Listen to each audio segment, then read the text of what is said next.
everybody. This is going to be a pre-record with Frank from Quite Frankly.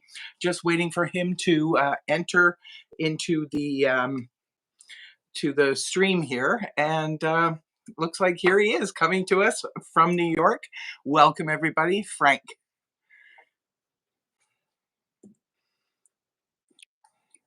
Hello, Frank. You're sideways.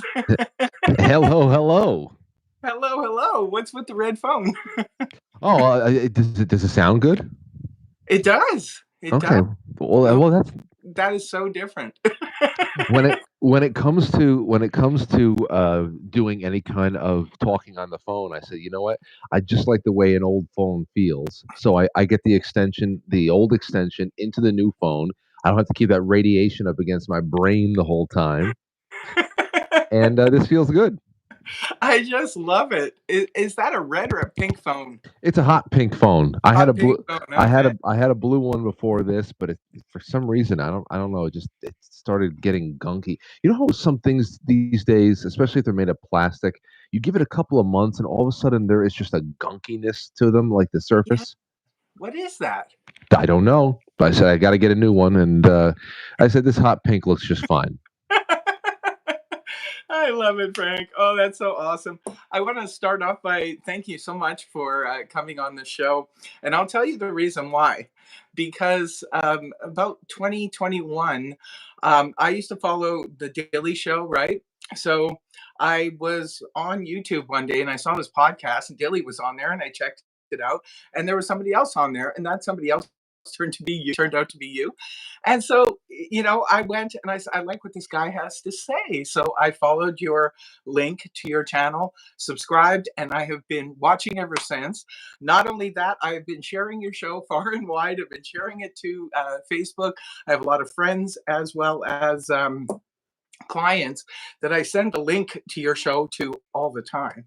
So I'm very glad that you're finally on the show now. I can introduce you to more people. Oh, hey, you know what?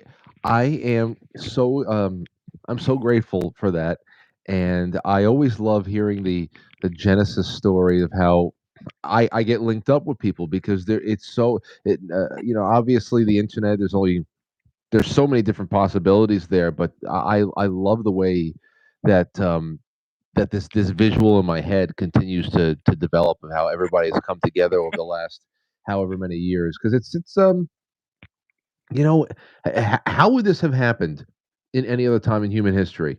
Right? You know, Absolutely. It wouldn't have.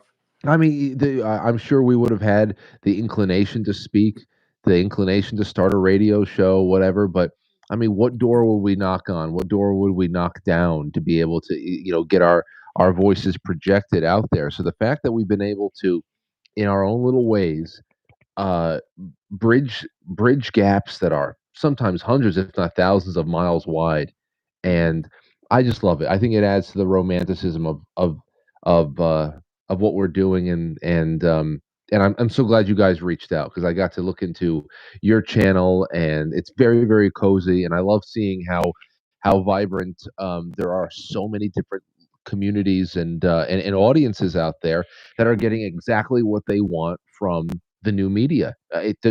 Whatever the hell you're looking for, it's out there, and people like you are waiting to provide. I love it. Well said. Very well said, my friend.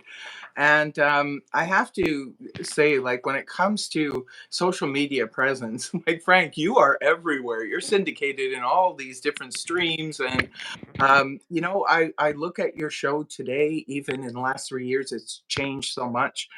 But how does that happen? That doesn't happen by accident.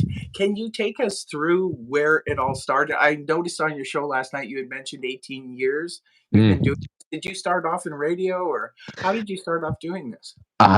No, it was actually, it was music first. So me and my brother we were just in bands, and we wanted to be rock stars. And what I did was I said, listen, I'm going to go to college, and I'm going to study music management.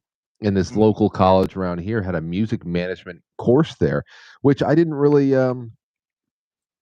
do too well with because there was so much music theory attached to it, and I'm a lot more of a field player. The numbers just screwed me up. I'm a lot better at it now, but back then I was like, I gotta get out of this. So I in the flux of trying to figure out what I was doing with my studies, I had a friend of mine over there at college who offered me up a 1 a.m. Saturday morning slot on the radio station there.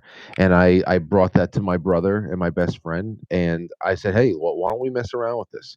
And and from there we loved it so much that by that the end of that spring semester, we had already Frankenstein together a home radio studio out of our childhood bedrooms, and like 3 years later, that was 2006. 3 years later, we found our first studio location to build out in town, and in 2009, we moved in there and built that out, and then we're just developing our shows and our ideas, and making the studio available to other podcasters. It wasn't podcasting back then, but we were trying to create a network, and Right. we stayed there from 2006 to 2000. I'm sorry, 2009 to 2015, and now from 2015 here I am, exactly where you see me every night at 7. And it's one of those things where you just find yourself along the way. You polish yourself up along the way, and hopefully, thankfully for us, the society that we grew up in, even just 14 years ago, 15 years ago, was a lot more forgiving for mistakes than we are Yeah. right now. True. Very true. The things that we were working through on air, streaming live on air, would have been, I don't know, life ending, career stunting if we did it now. It Yeah. was so what it's just one of those things. 18 years is a long time, but Yeah. there's so many rebirths along the way, as I'm sure you know Mhm. that.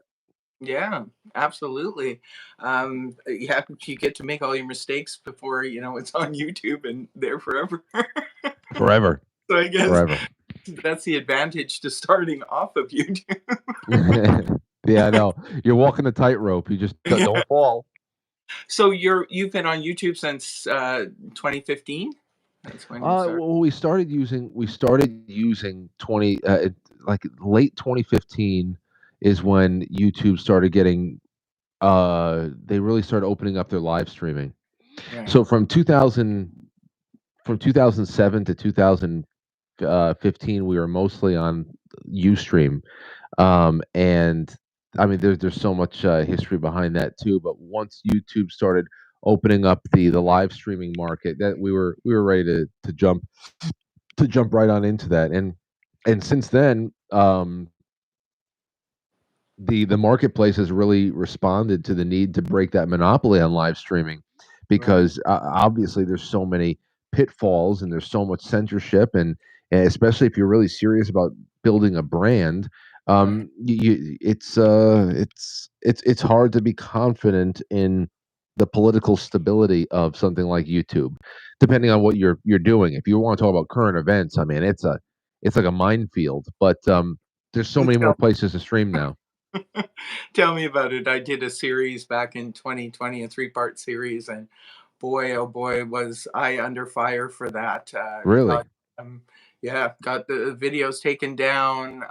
Some of the people sent me some death threats. I mean, not YouTube, but I mean, just the clients and so forth. So Because they, 2020, so we're talking lockdown commentary? yeah, yeah, Okay. yeah, exactly. And Say the no thing, more. they didn't like what I had to say at all. And so, I just said, okay, fine. I understand how things work right now. So I got to sort of watch what I do when it comes to YouTube. But there's other platforms, thank God, out there that we can turn to. So Yeah, plenty. There's plenty, yeah, and like you said, it takes a little bit at a time for me to be everywhere. I'm available everywhere. Am I found everywhere? I don't know. I'm always working on that, but I will say this: um, it takes a little bit of time, but yeah, if you're in a position that you're in right now, just add one new little aspect to the operation every couple of weeks. Then get totally used to doing that, and then add something new. And then suddenly, after a couple of years, you're literally the Phantom of the Opera. You're playing your social media organ like me, and that's it. how did you get onto all of the other streams? Because when you go live, you're on Rumble, you're on Pill, you're on your own network too. That's a whole other thing. You've got, quite frankly, .tv. Yeah, well, the website is really only the streaming on the website is made possible by a small independent platform, Pill.net, Foxhole, Oh. their Foxhole platform. So Mhm. they helped us get a an iframe embedded right onto our website so that we would have that cozy option for people going forward. And that's just an example of how 10 years ago it was you're either was this 2000 that's 2014. Let's go 7 years ago. You're either live streaming on Twitch, you're Mhm. live streaming on YouTube, you're live, there's a couple other things out there, but it's not as plentiful as we have it right now. And I think that's just because anybody who knows how to put this stuff together and has the resources can see that there's a market for people out there who want to be able to have some confidence in the platform they're on. And Absolutely. then there are other thing like Restream Mhm. or any other kind of multi-streamer um, technology out there that allows you to go one click live to multiple platforms at once, and that's really what I think you're talking about there. And you can cobble that together as much as you like. It's Yeah. there's it's just so incredible where we are in It just is, right? a half a How far decade. we've come. How far we've come is amazing, in such a short period of time too. Yeah, yeah. Like, the only way to meet strangers back then, I was thinking about this last night. Like, we used to have a thing called the hotline where speaking of being on the phone, you dialed this number, there was a hotline phone number, you called, and it was a busy signal, but you could hear people yelling in the background, going, "Hey, what's your number? What's your number?" And then you'd have to catch the number, write it down, and then call them. "Were you just on the hotline?" Get out of here! Really? Yeah, that was back in the day. Like when I was a kid, people used to do that. There was a hotline number and everybody called it. And so a lot of people like hooked up that way and became friends, friends for life because they It met on the hotline. and it was called the hotline. It was exactly called the hotline. Yeah. Star. I have to look into this. This seems like just You do. a really incredible story. I want people who's ever used this to call Yeah, in and I want to talk to them. exactly. It was kind of like your chat, which people come in there and they meet each other. And speaking of which, I saw your Valentine's show where you said that a couple met on your chat and they actually got married. Isn't Well, that we've got. I think we have a few of those. We have at least a couple of engagements. We have, but the first, quite frankly, marriage was. That's it. That has to be at least 5 or 6 years old now. Rick and Tanya, they uh they live in Long Island together now, and that they met in the chat. And these things happen. I think that's one. See, you have me still thinking about the hotline thing because it's my one favorite? thing to go into a chat room Right. and say, hey, age, sex, location, where's everybody from, and start mingling that way. And it used to be a primarily creepy thing. It's a lot Mhm. less creepy now because I think people learned. I think at least smart people have learned generationally Right. um, to when you go into an internet chat room, where are you? What's the setting? How do you verify that a person is really who they are to a certain degree? Right. And then after that, it really starts becoming like another physical location that you meet potential Mhm. friends. And there's a True. lot of, I mean, so True. many authentic relationships that are Mhm. made digitally now, Mhm. and I think that there is a strange connection to be drawn from the hotline that you're talking about, where people are just pretty much trying to shout over some dial tone Yeah, it was a until, busy signal. It would go beep, beep, beep. It was a busy signal. And but then you you hear shout. people. And yeah, you called the number. It was busy signal, but then you could hear people in the background yelling, "What's your number?" And then you'd have to yell 9 5 and then hope that you got the number correct. And That's then hang up, and then you called them, and you would always say, "Were you just on the hotline?" And see. that's Met people. That's a lot more. Honestly, that's a lot more risky than a chat room is. True enough. I True mean, enough. talking to somebody in a chat room, obviously, comes with all of its inherent dangers. But that is a really I don't know to be able to just throw a number out on the other side of a tone. My sister and I have a few stories about people that we met on the hotline and some adventures we had. But you know what? It was the times, I guess it was the early days of what would later become the chat line and Yeah. video calling and stuff. It's so different. I guess it's the roots, we could say, of what we're doing now. Was it a national thing or just something regional by you? Well, I know it was in my city, but I've spoke to other people and they said, yeah, they remember the hotline too. So I don't know. I don't. I guess I need to look into that more too. I I'm just with remember you. thinking about it last night, Yeah, and you it's just funny because you're on the phone right now, and it just reminds me. Every time I see an old school phone, it reminds me of the hotline. I don't know. There's just something so satisfying about holding it, pinching Holding it it. up against your knee like this for a little bit, and then Well, you that's what start. we did. That's what we did for most of our lives, right? This is Yeah, kind of but it is convenient, I have to say. I mean, I put my phone on speakerphone all the time, and I can go around do my stuff while I'm listening to people and having conversations. I hardly ever hold my phone up to me because, like you said before, the radiation. Don't want no part of that. yeah. It's either this or it's speakerphone. But let me ask you this, because it sounds like you watch the show pretty regularly, and of course, so much of what I do is based in. I wouldn't say, I guess the easiest term to use is nostalgia, but you can get lost in nostalgia in some pretty, like, spinning your wheels in mud kind of ways. But I think that there's so many other really perspective building and fun reminiscent reasons for going into older topics. And Yeah, one thing that we talked about just a few weeks, maybe about a month ago, was memories from the shopping mall. Do you remember that episode? I remember that. Yes, and I was thinking about all of my memories from the shopping mall when you were talking about that. Yeah, That goes well, hand in hand with this damn phone right here. It's just like another way of, connecting what did to we do? that. Yeah, what did we do back Well, then? it's so funny because that's one of the things that drew me to your show as well was the aspect of nostalgia to it, because I just love that. Like Tony and I, we have our buddy Ricky. We spend a lot of time. We hang out a lot with him. He's kind of like your friend Matt. Okay. So Ricky comes home. I was telling him this yesterday when he came over for spaghetti, and I'm telling him, Frank show. He has this buddy Matt, and you're kind of our Matt, you know. And we were talking yesterday about nostalgia. He loves nostalgia. He always says, I wish I was born in an earlier time and times were simpler back then and so forth. And so I was just telling him about that show, Welcome Back Cotter, because he had never seen it before.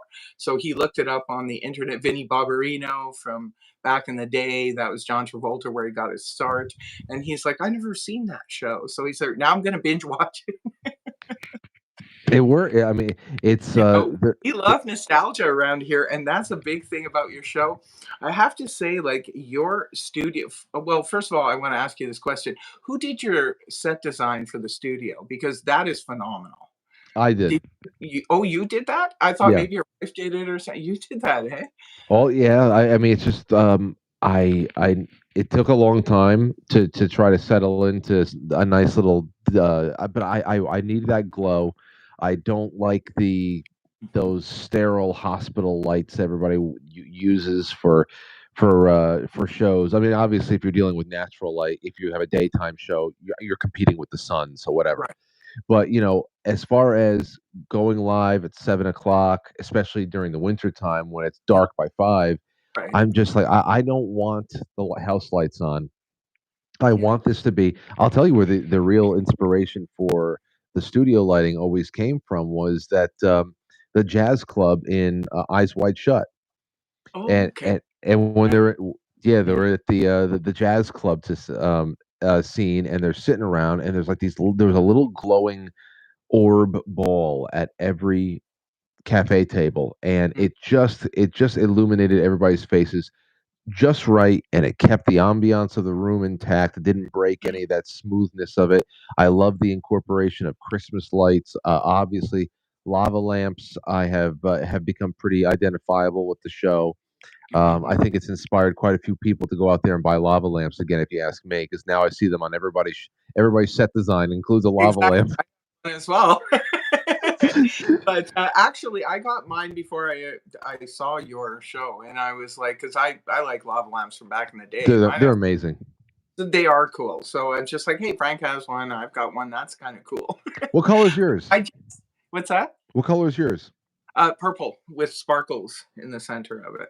Oh, Yeah, so I got is it one of the ones that doesn't actually have the wax? It actually has more of the sparkle clouds. I've seen those. Yeah, it has the sparkle clouds in it, and it has some wax that comes in. I have to shake it up a bit to get it going.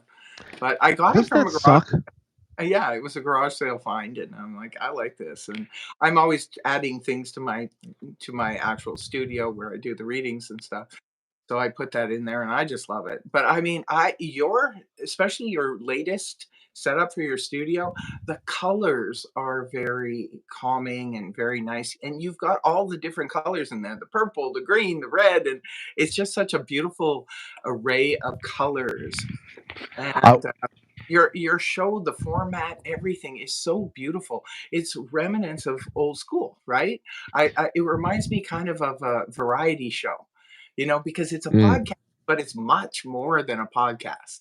It's very, very unique. It reminds me of the old variety show because you have a little bit of this and a little bit of it's like a perfect sauce. You know what I mean? A little dash of this, a little dash of that. And I have to say, my favorite is the grab bag. I just look forward to that grab bag because when you start talking about the news stories you find it, and it's more your reaction to them that is really entertaining. The look of disgust on your face, the look of horror on your face, the look of shock and surprise and dismay. It's hilarious. And the way that you just blurt things out, it's so authentic and so real. And something I think, Frank, what you say on your show is what, what a lot of us are thinking.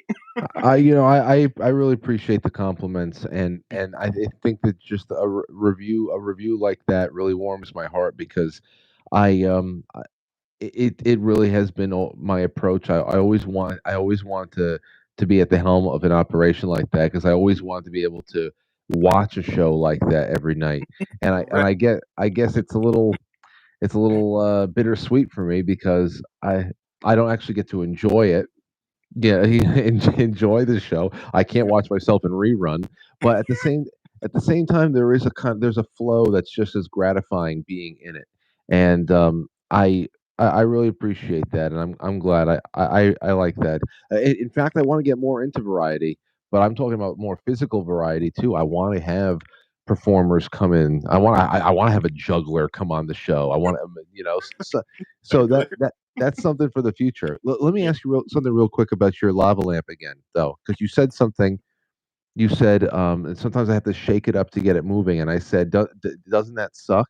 Because I find that I need to set the timers for all the lava lamps at the studio Oh, incredibly early because these and if you know lava like the original lava lamps, and you probably know them better than I do. yeah. There was definitely far more powerful bulbs that were making these things loosen up. It takes forever to get these things flowing now because Yes, the exactly. the bulbs are so weak. Yeah. Well, what I do is I have it on a base, so I take it off the base and I shake it up to get it going because I'm impatient. I don't want to wait for it to do it Yeah. on it. Right. So I just shake it up a bit, put it back on, and then it just flows like it's been on for hours. One time I used a butane lighter. I said, "You got to be Oh, kidding me." I just picked up the glass. I got a butane lighter that I had at the studio that we used to kind of like prep the hookah coals every time that we pack a hookah. And I said, I'm going to melt this wax myself. I can't stand waiting anymore. It's crazy. right, right, yeah, Oh, well, yeah. whatever. It's so crazy. But, I just love what you managed to do there. It's just beautiful. The colors really just because I like to watch your show late at night before I go to sleep. I mean, I can't catch it live because it was right in the middle of, hecticness for me, but I catch it at night, and I've always really found your voice very soothing because you sound like a old school radio show. When I was a kid, I used to fall asleep to my aunts and uncles would watch, like, or listen to old radio shows, radio stories, Yeah. and would fall asleep on the couch or on the floor listening to those old school radio shows. And your voice always reminded me of that, of something that would come out of an old school radio. There's something about that flow, that you know, on nights when I really feel like I'm in it, and I'm sure you feel the same way too. Anybody that does what we do in trying to talk, mass communication, there's something very cathartic about it, and then there's also something very magical about even the thought of somebody in a remote location Mhm. receiving the human voice. I mean, obviously, this is all very digital experience for us, but listening listening to a human voice crackle over an AM dial is magical. And the fact that you can, if you're running the right equipment, you can get that in the middle of a dense patch of woods is I just think that that kind of connectivity, it's when it comes to radio, I think that the format is going to like talk radio, talk shows. The format will always reinvent itself depending on where the technology lies. But even just traditional radio itself, I really hope that something breaks up that stranglehold, that monopoly a little bit more one day because the business model is old, but the technology is still so miraculous. I Right. love it. Yeah, it is. Did you go to school for radio announcer voice or anything like that? That's just your natural. So you were. My voice has dropped a little bit over the years. I listened to some of those early broadcasts that we did in 2006, 7, 8, and I'm like, damn, I am nasally. So things have dropped. I've learned to talk, to find that kind of to find, just really rely on the diaphragm and Mhm. find that kind of buzz medium between your throat and your diaphragm. It's almost like when you hit that natural spot for whatever your body is, whatever you find that right area, you almost feel like a vibration through your face. Mhm. You know that you're not using so much head voice and you're all Right. up here or you're down and you're whatever, but you just like sink into it and you find where you're supposed to be. And that is I don't know, that's just something I picked up along the way. It was never any I formal think training. because you're a singer as well, right? You s My brother well, I've done some singing, but I'm the Yeah. drummer. Compared to Yeah. my Oh, brother's the singer. you have a good voice, singing voice as well, so Karaoke. I'm a good karaoke singer. yeah, okay. You should do that on your show. Everyone, you know what? I used to do it a lot more. I think it has to happen. Yeah, well, you're in the midst of fixing up your music, studio now, right? Yeah. Yeah, So, it's yeah, once it's done, you can do the karaoke thing. either that or I plug into my iPad and I just put together a nice playlist of songs and I play along on my drums. I always love doing iPad jams. Oh, cool. That But is super. It's funny how you got your start in all of this. My sister and I were in music years ago too. We had a band called Natural 7, and that's actually how I met Tony, and then we got into comedy for a while. We were doing these comedy tapes and skits and so forth, and then eventually, led into this. So maybe that's what happens to a lot of us who are not meant to, be in the music, but not in that way anyway. And then we transition into something like this. Do you feel that you kind of have a calling to do what you do? Did you yes. feel strong? Yeah, that's what I thought. Yes, and it's funny because I was going to just say right there what you're describing there. I believe is just you and anybody, whether it's in performing arts or visual arts or something mechanical, woodworking, whatever the hell it is. I really do believe that whenever you have found your purpose, Mhm. um, maybe the ways, the tools, the modalities that you're using and the projects that you're working on, they change and they morph and they evolve. But as long, if you're really doing something that is in line with your purpose, you're always going to feel like you're in that zone. So whether you started out playing, gigs at rock clubs and or you're performing on stage in some way, and then suddenly that performance, that emotive side of you has plugged into a different outlet.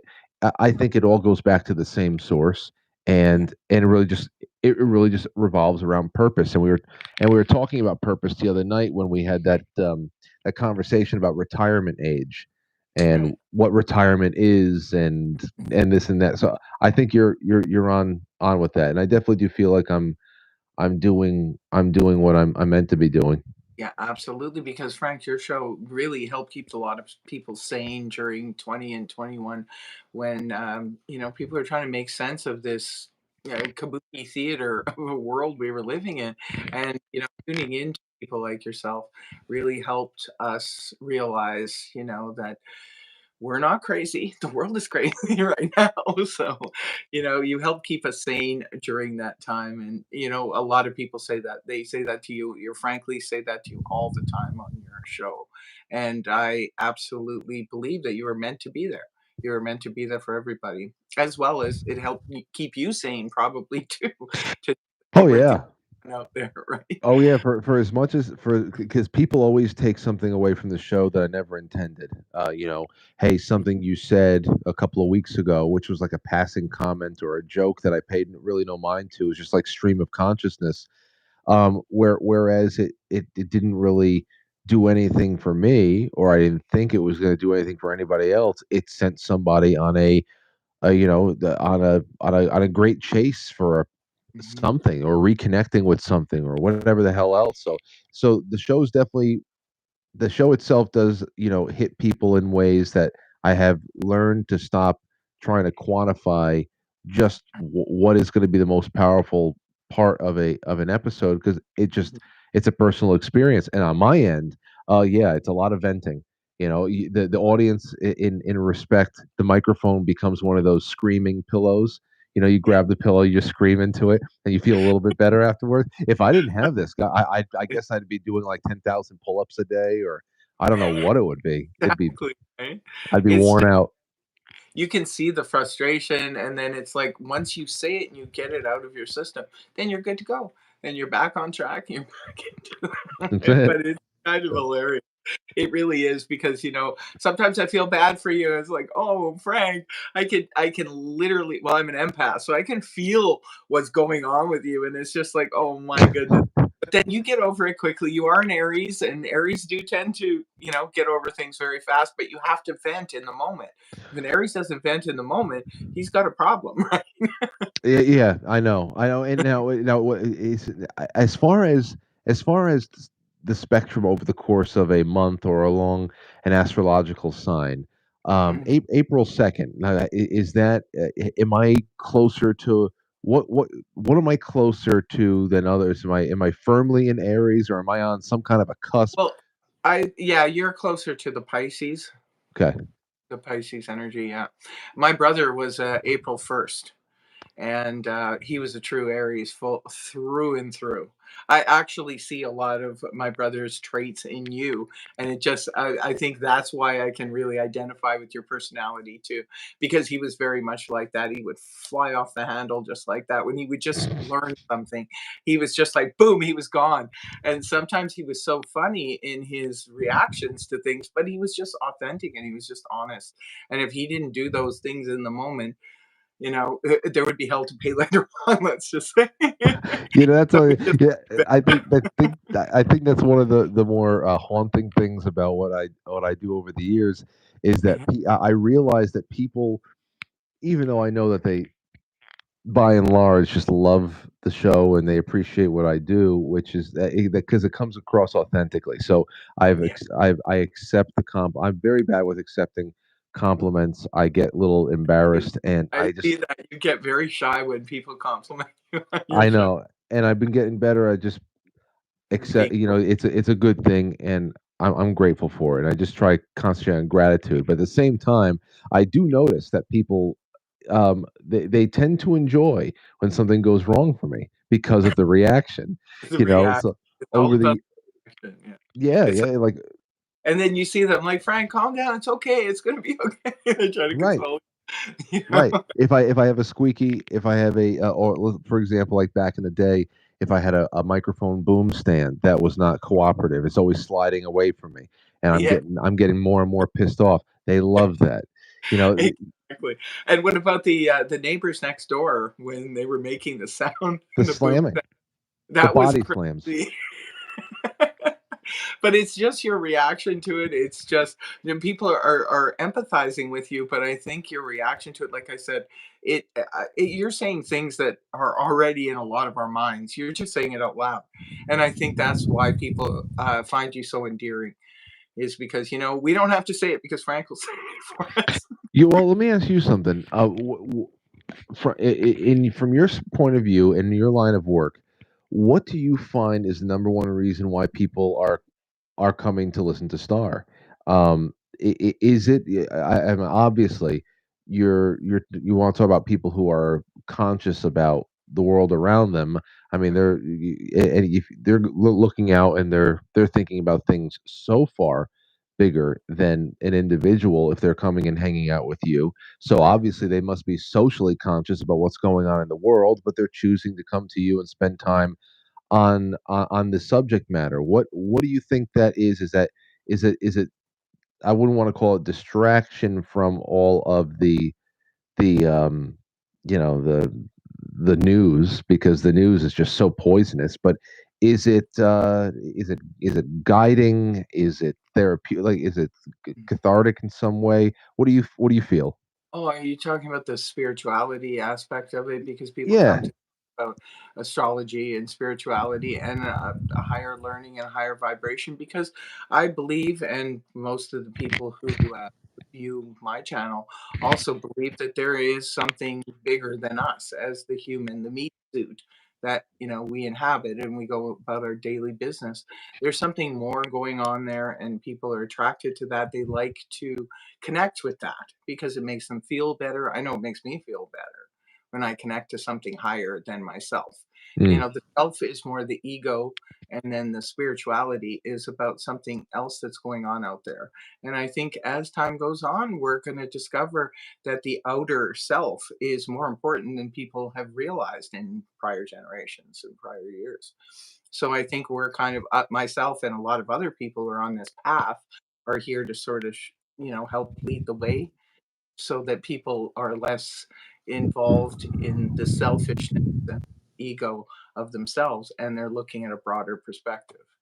And I guess that would make perfect sense when you think about how um, that old concept of materialism, the materialist world, the world that we're in right here, especially in Western civilization, it is so every news article, everything is designed to call a person's attention to something that is dated and physical and doesn't serve us at all. fear And it's Fear mongering the whole yeah. way. That's what it is. It's to keep us distracted in that world. But as human beings, we're multifaceted. So there's more going on than just the physical world. There's a lot of Mhm. things. Just need to tap into it. And people like myself who've done extensive meditations and so forth, I've gone above and realized just how vast this universe really is and how much the lifetime of an individual plays a part in it, but it's not the whole shebang, as they Yeah. say. You know. So, getting back to you, it's funny because my husband, producer Tony, he's not available today, but he did say that. He says, "Watch, Frank is going to turn the tables on you, and he's going to start interviewing you." And I said, "No, I'm interviewing him." So, point for Tony there. Tony knows his stuff. I can't say Yeah, what do you want no, me to do? Just sit here and concentrate on me? I get embarrassed. I just told you I'm embarrassed by myself. I know, right? But I'm like that too. I'm very, shy when people say things. I'm like, yeah, yeah, yeah, okay, whatever. Let's move on. Um, But I want to ask you about your, because 18 years, I mean, that's a long period. You're just shy of 20 years here in this business. And what do you think the biggest hurdles you've had to overcome to be able to get where you are right now?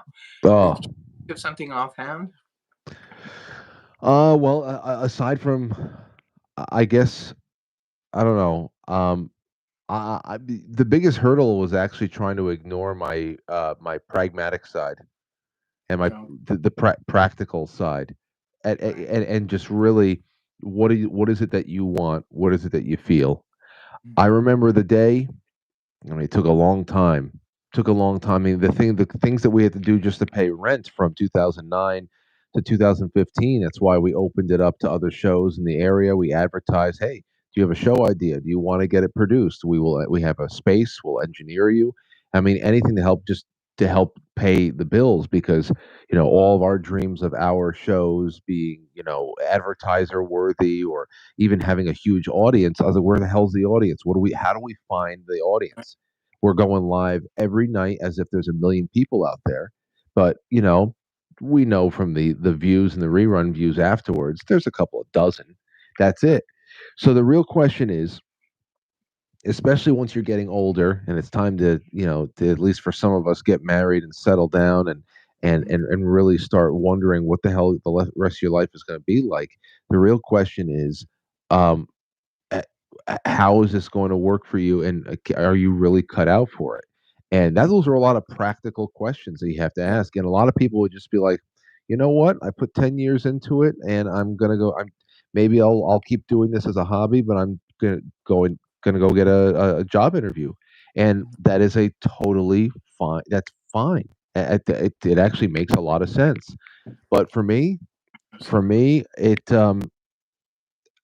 I I don't know, something just clicked in like 2016, especially around the time that Lauren and I got engaged, and I said, I've got to make this work somehow. And it just started building. I think the way that I started booking guests, and the way that we started covering things, the way that we started learning about algorithms and how things work.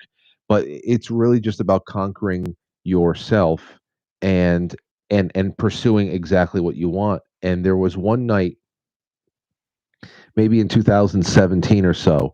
Lauren and I, we were married just for a couple of months already, and finally at that point, I was able to do the math, and I realized that from all of like the monthly subscribership I was able to build up, and everything else, that we were finally able to pay our rent from the show. And I saw that more and more I wasn't going to have to do too much more personal training. And I'm laying in bed, Lauren's sleeping, and I'm just staring up at the ceiling. And I remember, saying, I wasn't praying a lot back then, but I pray a lot more now. But what I did say over and over, I thanked, I just, I gave myself a pat on the back that I never ever do. And I just realized that I could have, and probably should have, quit at any point and have just gone out there and gotten another job, and had let hobbies be hobbies. And I just thanked myself for not giving up, because I was finally at that threshold, and I knew, hey, let's just keep one foot in front of the other. And I think that, um, that could apply to a lot of people across many different things in their lives. It's not all internet radio and all this. It could be anything. Gardening. It could be Mhm. anything. You know, being Exactly. more. That's so. I would say that's really it. The biggest thing I had to conquer was just the more pragmatic side of myself that said, "Hey, maybe we had ourselves a go, but we have to go in a different direction." And I said, "No, no, no. You're going to have to take a back seat for a little while longer. We have to figure this one out." And thank God you did, Frank, because look at where you are now, and you're only going to be going further up from here. And that's absolutely, absolutely amazing. I also want to know something about, like, you have a lot of guests on your show, some pretty incredible, like, well researched guests, such as Chris Ann Hall and Mel Kay and these people. Did you meet them via what you do, or did you know these people prior to? Those two in particular, I met through what I do. Actually, Matt was the one that turned me on to Chris Ann Hall, It was around the time of that standoff at the Bundy Ranch with the Bureau of Land Management. Um, Chris Ann Hall, she put out a maybe a 5 minute video just saying the truth about the Bundy Ranch and the federal government's claims to any control any kind of land outside of Washington D.C. Right. and what is constitutional federal land, which is nothing unless they're Yeah. just anything like that. Anyway, it was the first big lesson that I got from Chris Ann, and I just was very diligent about reaching out and inviting her on the show. She accepted, and that was probably back in 2014, 15, and now we're friends for pretty much a decade. And she's another Beautiful. person I would love to have in studio this year. I'm working that out. For But sure. Mel K, along the way, you just Yes. you meet people along the way, and that's what I was saying. You have to be diligent about reaching out. Look at you. You guys just emailed me, Yeah. Hmm. and I think I responded within a half hour. Yeah. Exactly. So some people you're gonna be shocked at how easy it is to get in touch with some people. Other people might take a little bit more pitching. Sometimes you'll just be outright rejected. I've had quite a few people tell me that my show is not big enough, Really. and not big enough, or they don't feel it's a or no thank you, we're not booking at this time. People are, some are more diplomatic than others, but you have no it's you never know until you ask. And most True. of what I have going on as far as my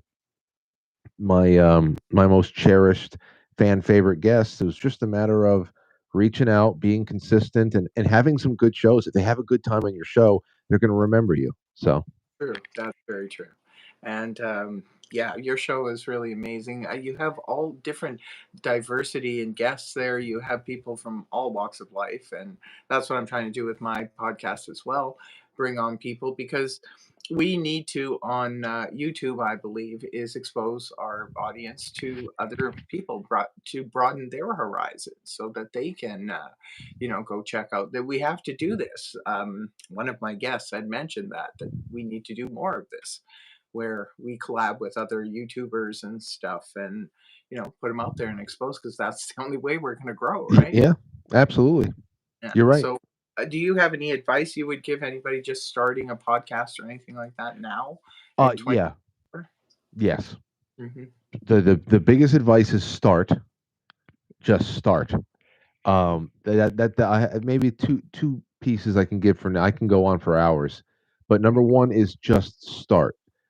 Get yourself a USB microphone and download OBS or something, just so you have anything to record audio, and just get it done. Stop preparing to prepare and just start, because as you go along, you'll say, okay, let me listen back to that. I'm going to be a critic. I'm going to pass it along to somebody. I don't like that. You tinker along the way. You'll see what episode 10 sounds like versus episode 1, and then episode 100 versus episode 1. So just start, especially if you know exactly what you want to do. Make sure that there's a defined mission for the show and a defined topic, and go for it. And then as far as guests go, Mm-hmm. don't expect the hardest thing would be to expect to do a show, and I really want this big guest, but Right. I'm only on episode 2 and nobody knows who I am yet, and they're not going to say yes. There are so many amazing stories that you can pull out of ordinary people. You Exactly. I mean that if you give people, like, okay, have you ever seen this? There's a YouTube channel. It's called Soft White Underbelly. You ever see it? Oh. Soft White Underbelly. It is just one camera on one subject. They may be a drug addict. They may be an ex prostitute. They went to jail for a certain amount of time. They're from a very impoverished part of the country, and and this guy, the interviewer, is just asking them about their lives. You have or people that you would not be able, you'd never seen them in your life. They have no brand, they have nothing to Mhm. sell, but it's just, if you can pull stories and out of people. I mean, that's the kind of, like you said before, that kind of authenticity that everybody is craving. They don't Yeah. want the high heels and the lipstick Yeah. on the nightly news anymore. They just want some authenticity. Absolutely, because people can relate to authenticity. It's like this person's like me, you know. I had a Yeah, guest on my show a couple weeks ago. It was about growing up in a communist country. She's from Romania, and she came on there. And again, like if it wasn't for me, people probably wouldn't have known. She did write a book.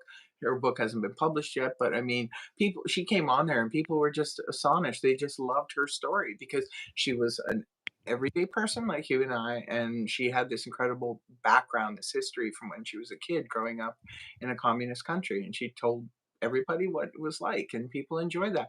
I find it interesting. You're like me, you like interesting stories. I love people because I love their story. When I first meet people, I get so excited. It's like, tell me your story, especially if they're older, because I know that they got some crazy stuff from their yeah. history, and then you just start asking them questions, and then I get so excited because I just love hearing people's stories. Well, I grew up, my favorite show was Biography. Remember that show, Yeah. Biography? I used to love watch that. I used to read autobiographies. Those were my favorite books to read, and so I just love people's stories.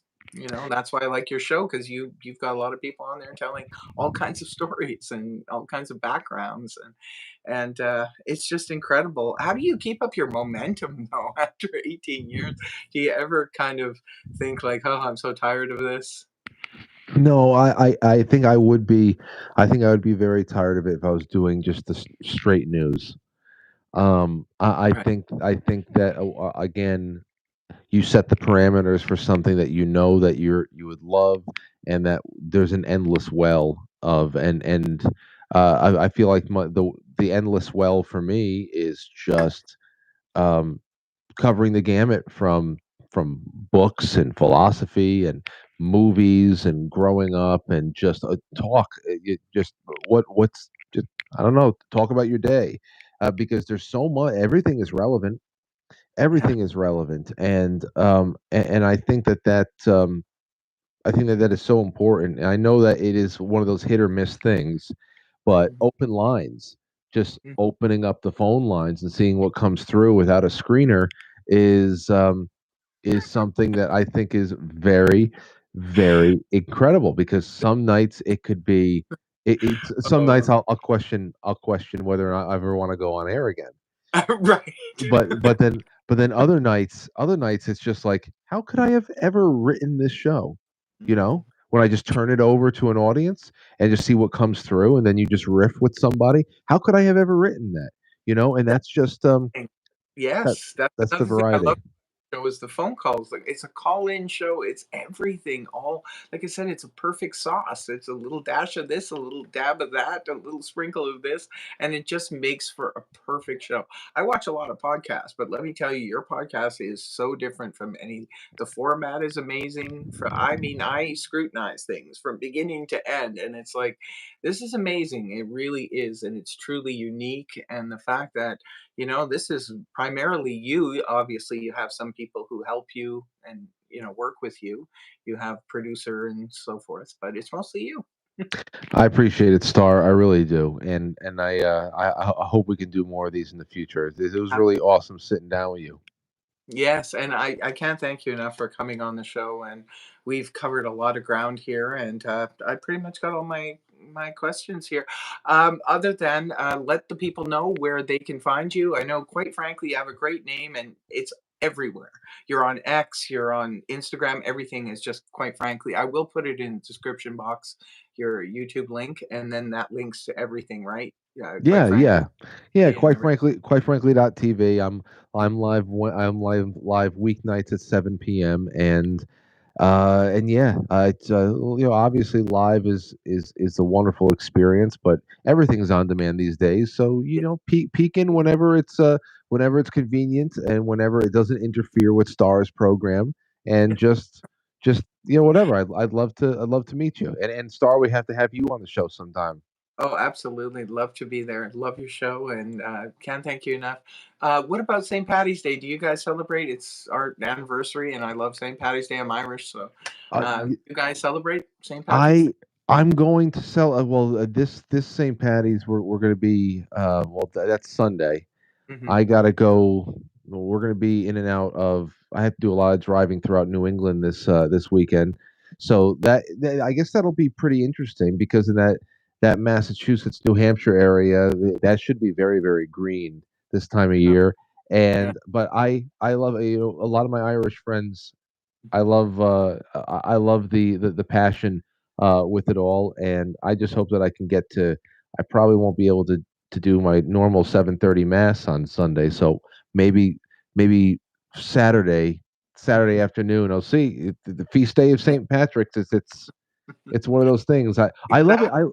I love it all more and more. It used to Right. just be one of those stopping points along the way, but ever since things have I've had, spiritual and religious reversions in my private life over the last few years too. And uh, times a year that usually just used to be kind of bland, it's filled with a lot of celebration and reflection. And I'm so much more joyful around Easter time than I have been since I was in grade school. Christmas has new meaning. It's a lot of things have really sparked, and I love St. Patrick's Day. I'll probably listen to a little bit more bagpipe music the last next 48 hours, and and that's it. So Into the spirit of it, right? Well, I think Tony, myself, and Ricky or Matt will be going live on Sunday for a little bit on the channel. Just to, I'm going to be playing the wedding video in the background and just say hey to my peeps out oh, there. And wonderful. So yeah, you guys got married on St. on Patrick's St. Day. Patrick's Day, and it was crazy. It was a beautiful day. It was 22 degrees, and which is unheard of in my part of the world. It was a beautiful, beautiful ceremony, and it went right from that into the dinner, and then into a social, which you have in these parts a lot. It's a big social event and goes on till 2 in the morning. It was like 20 degrees at 11 o'clock at night that night. Beautiful day. I lived up the street from the church, just walked right from the church, right from my house, right into the church. Absolutely gorgeous, and it was an amazing, amazing night, and it was right on St. Patrick's Day. Now, And when you say 22 degrees, are we talking Celsius? Celsius, yes. Okay. Oh, yeah, that's right, American. Because I was going to say, Yeah, Star, that is frigid. yeah, yeah, exactly right. But I mean, it was absolutely beautiful for a March day. It was great, and everybody was like, "How did you manage this weather?" I mean, I have powers.